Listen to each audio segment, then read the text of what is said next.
So, what if something happens to me first?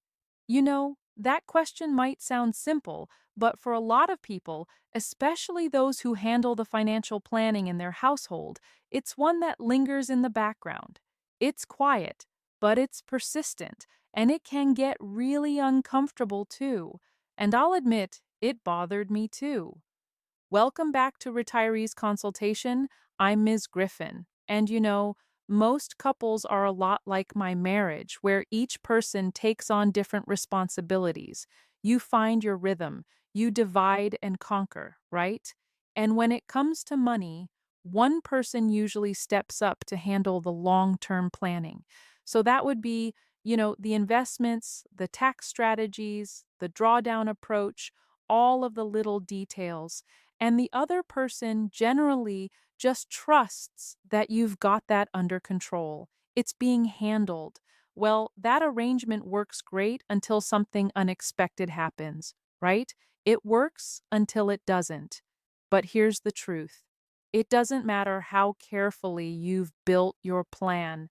If the person left behind doesn't understand how to carry it forward, then a lot of your plans are going to come unwound.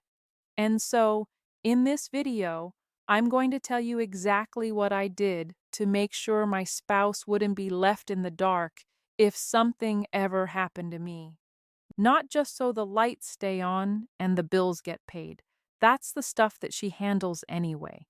But so the entire retirement plan that we've built, all these years in putting together, so it doesn't fall apart when I'm no longer around to explain what each of the individual components mean. All right, now let's go back and talk about one of the big things that keeps some people up at night. It's not market volatility, although that is one of the big concerns of retirees. What happens if we get into a bad sequence of returns right after we retire? It's not inflation, and it's not some of these other fears that we've heard about. It's the fear that the person you love might be left holding a plan that they don't fully understand at the very moment they're dealing with the grief, stress, and uncertainty of either your disability or death. So, let me show you how I made sure that that won't happen to my spouse, or at least I did everything that I could to make sure, and how you can do the same. In most marriages, each person brings their own strength to the table, and in my home, after nearly 3 decades of marriage, we've found our rhythm. My spouse handles the daily financial operations. So she, pays the bills, resolves the plethora of issues that seem to always come up, like T-Mobile continuing to charge me for several months after we changed providers, and making it nearly impossible to terminate my services with them. Now that's a soapbox. Let me get down from it. So, she does all of that, and then she keeps everything else running smoothly. Now, on the other hand, I focus on the long-term picture. So, I plan for our retirement. I manage our investments and build our future. Now, I've seen the opposite too.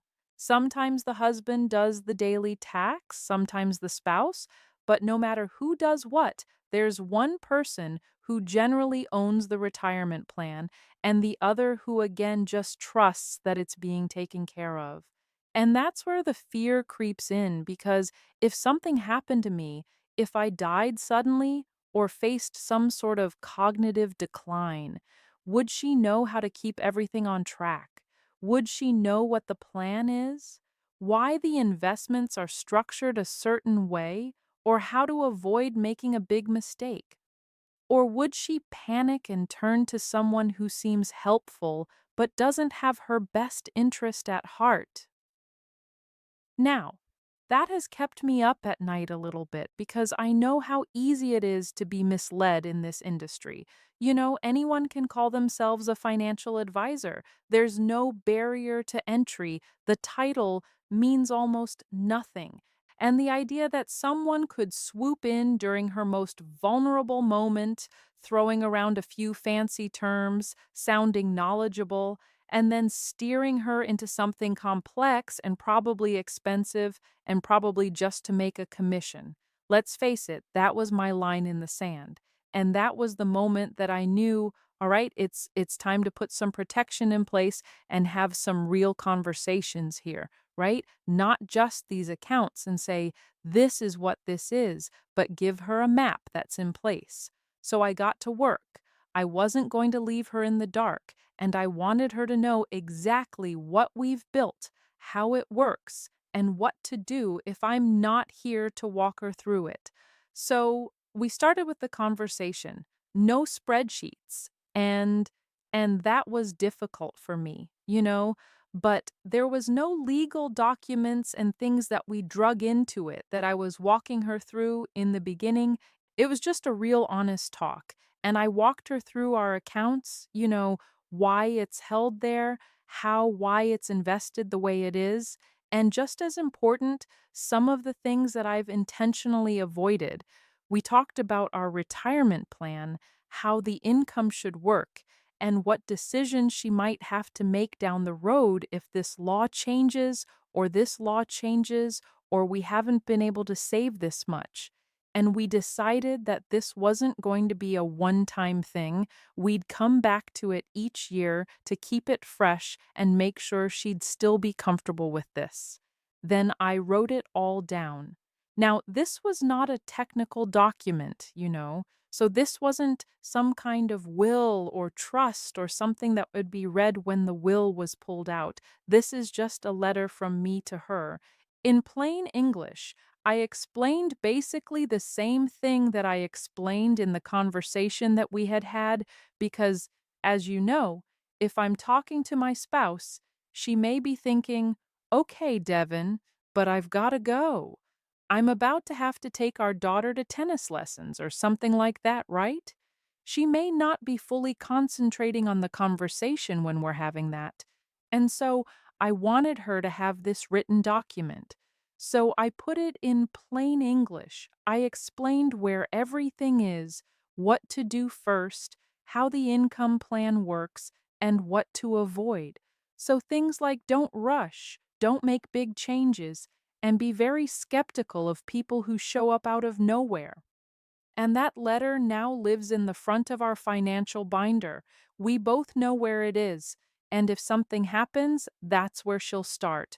The next thing, which is very important, I named a trusted advisor. Now, we've never had one because I am an advisor. And so I've always managed things myself, but I knew that if I wasn't here, she might want help and someone to give her some guidance. And I didn't want her guessing about who was the right one. So I picked someone who shares our values, who I know puts people first and doesn't work on commission. She knows who he is and how to reach him because, the truth is having no one to call can be just as risky as calling the wrong person, right? Because you might make some bad decisions, not only about your finances, if you're trying to do it without an advisor, if you don't have that experience, but the other real risk there is in calling the wrong person, and that can go south. So at the end of that, we simplified everything, we had the conversation, then I wrote it down, and then we went through the process of getting everything simplified. We closed some old accounts that had been set up. We consolidated where we could. We set up automation everywhere we could. And that's something she's done a really good job at with our personal finances, with a lot of automation that's in place. But maybe we haven't done quite as good of a job with that with our retirement plan. But there were some things that we could automate, and so we got those automated. So now when she logs in, it's clear, it's clean, and she should have a much better view of the big picture. So there's no mystery about what's where or why. Now, I'll tell you, this wasn't a weekend project. It took time, it took some thought, and yeah, it took a few uncomfortable conversations. My spouse is a very practical person. I, on the other hand, don't like to think about the possibility that one day I might not be able to make the contributions that I do now. But I'm also smart enough to understand the research that says pretty clearly that none of us are getting out of this alive. And there's a good chance that at some point prior to my death, I won't be able to handle things that I handle now. Now, I hope that's decades away, but I've worked with enough people to know that we don't always get to choose the time and place that our disability or death happens. So I can tell you I do sleep better now because I know she's not going to be completely lost. She's not going to be alone. She's going to have a guide. She'll know who to trust. She'll have a plan. And that kind of peace of mind is worth a lot because protecting the people we love isn't just about leaving them money, right? It's about leaving them prepared. What do they do with the money? What do they do next? What are those next steps that they need to take? So, if you're the one in your household who handles the retirement planning and investments, if you've built the investment strategy, mapped out the tax plan, figured out how to turn savings into income, you've already done a lot of work. But have you explained the why behind it all to your spouse? Have you given them the tools to continue the plan without you? It doesn't have to be complicated. Just start with a conversation. Make it honest, keep it simple, and most of all, make it something they can rely on when it matters most. Here's a few questions that will help you guide that talk. Do you know where everything is? That's a big one to start with. Walk through all of your key accounts, your insurance policies, your estate documents, your passwords. And I can tell you that last one, the passwords, that's one that's caused people more grief. You may use a password keeper. You may have them written down. They may all be in your head. You may have some password schema that you use for everything. Just make sure that your spouse knows how to log into your accounts. And then you need to say, here's why I set up our investments this way. You know, Explain your thinking, why you chose certain funds, why you avoided others. Help them understand the strategy, and then let's walk through the plan that you'd follow if I wasn't here. Lay out the income plan, the drawdown order, how Social Security fits in, reassure them that there is a plan, and then who would you call if you had questions? Introduce them to the person you trust, or at least give them a name, right? At the very minimum, give them a name and contact info that they can use if it's needed. And as part of that, say, these are the people or companies I'd avoid. Warn them about the red flags, pushy salespeople, cold calls, or complicated products with high fees, and then say, here's what you need to do right away. Make a list. Don't move accounts. Don't cancel policies. Don't panic sell. Just breathe. And then let's make this plan simpler.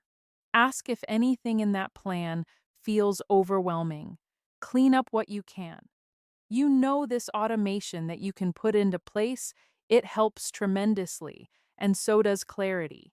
And then finally say, let's do this again next year. That repetition builds confidence. She may get tired of hearing it, or he may get tired of hearing it, but you need to make sure and go through it more than once. That helps to keep the plan alive and adaptable. And then, let them know if I'm not here. This letter is going to walk you through it, show them the letter, tell them where it read it together, and let them know that it's there for them when they need it most. Because the truth is, a great retirement plan is really only great if the person left behind knows how to use it. So I hope that you have this conversation with your spouse, whether that's your husband, whether that's your spouse, whoever it is.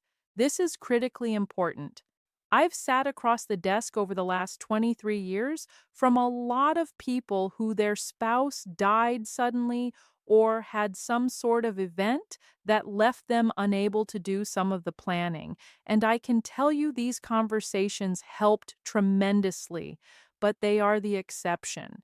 This is not typical for people to have this proactive session with their spouse where they're talking about this is what you do, this is what we have. And I've seen so many spouses get taken advantage of because someone stepped in and gave them a solution, usually wrapped up in some sort of product, and it just wasn't the right fit. It did not go into the plan, and the spouse that was deceased would have rolled over in their grave if they would have known their spouse was doing that. And it's all because it didn't start with a conversation. So, I hope this was helpful. Thank you so much for watching.